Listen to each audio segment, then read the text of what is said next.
पुढा creative व्लॉग्समध्ये सर्वांचे सहर्ष स्वागत आहे। तर आजचा जो GR आहे तो आहे सन 2025मध्ये राज्यातील अतिवृष्टी व पूर आपत्तीमुळे सवलतीसाठी बाधित तालुके घोषित करण्याबाबत। जे काही नवीन तालुक्यांचा समावेश झालेला नव्हता ते तालुके समाविष्ट करण्यात आलेले आहेत।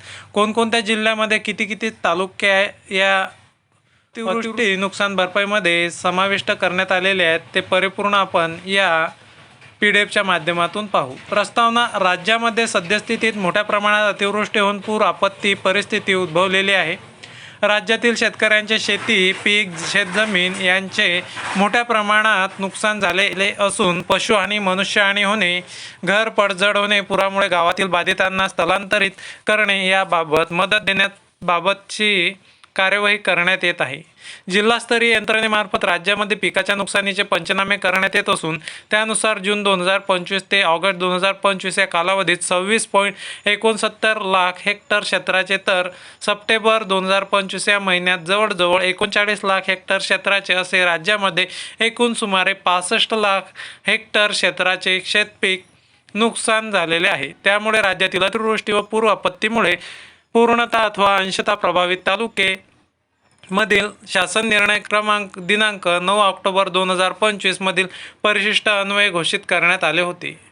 शासन निर्णय आहे इथं राज्यातील विविध तालुक्यांमध्ये जून ते सप्टेंबर 2025 या कालावधीतील अतिवृष्टी व पूर पेरणी खालील क्षेत्र व पिकांची स्थिती या सर्व घटकांचा एकत्रित विचार करून या घटकांनी पूर्णतः अथवा अंशतः प्रभावित तालुके सोबतच्या सुधारित परिशिष्टानुसार आपत्तीग्रस्त घोषित करण्यात येत आहेत। सदर तालुक्यातील सर्व आपत्तीग्रस्त बाधितांना दुष्काळ सदृश परिस्थितीत लागू असणाऱ्या सवलती देण्याबाबत या शासन निर्णयाद्वारे मान्यता देण्यात येत आहे। तर सवलती पुढील प्रमाणे जमीन महसुलात सूट सहकारी कर्जाचे पुनर्गठन शेतीशी निगडित कर्जाच्या वसुलीस स्थगिती 1 वर्षासाठी तिमाही वीज बिलात माफी परीक्षा शुल्कात माफी व 10वी-12वीच्या विद्यार्थ्यांची फी माफी हे निकष यांनी लावलेले आहेत। तर कोणकोणत्या जिल्ह्यातील किती तालुके आहेत पूर्णतः बाधित आणि अंशतः बाधित 6 ऑक्टोबर 2025चा हा GR आहे। पालघरमध्ये पूर्णतः बाधित तालुक्यात पालघर डहाणू तलासरी विक्रमगड। नाशिक जिल्ह्यामध्ये अंशतः बाधित कळवण देवळा इगतपुरी। पूर्णतः मालेगाव निफाड नांदगाव सटाणा दिंडोरी सुरगाणा नाशिक त्र्यंबकेश्वर पेठ सिन्नर चांदवड येवला। धुळेमध्ये धुळे साक्री शिंदखेडा अंशतः बाधितमध्ये। जळगावमध्ये पूर्णतः बाधित एरंडोल पारोळा धरणगाव पाचोरा जामनेर जळगाव भडगाव अमळनेर रावेर चाळीसगाव भुसावळ बोदवड मुक्ताईनगर। अहिल्यानगर पारनेर संगमनेर अकोले अंशतः बाधित। पूर्णतः बाधित अहिल्यानगर शेवगाव कर्जत पाथर्डी नेवासा राहता श्रीरामपूर जामखेड लाहुरी श्रीगोंदा कोपरगाव। 6 पुणे हवेली इंदापूर अंशतः बाधित। सोलापूरमध्ये पूर्णतः बाधित आहेत उत्तर सोलापूर दक्षिण सोलापूर बार्शी अक्कलकोट पंढरपूर मोहोळ मंगळवेढा माळशिरस माढा करमाळा सांगोला। सांगलीमध्ये अंशतः बाधित आहेत कडेगाव। पूर्णतः बाधितांमध्ये आहेत मिरज वाळवा शिराळा पलूस तासगाव कवठे महाकाळ विटा आटपाडी जत। सातारा जिल्ह्यामध्ये सातारा कराड पाटण फलटण जावळी। पूर्णतामध्ये आहेत कोरेगाव खटाव मान। कोल्हापूरमध्ये आहेत अंशतामध्ये आहेत कागल शिरोळे पन्हाळा। पूर्णतः करवीर राधानगरी गगनबावडा आजरा चंदनगड। छत्रपती संभाजीनगरमध्ये पूर्णतः बाधित छत्रपती संभाजीनगर कन्नाड सोयगाव पैठण वैजापूर गंगापूर खुलताबाद सिल्लोड फुलंब्री। जालनामध्ये पूर्णतः बाधित बदनापूर घनसावंगी अंबड जालना परतूर मंठा भोकरदन जाफराबाद।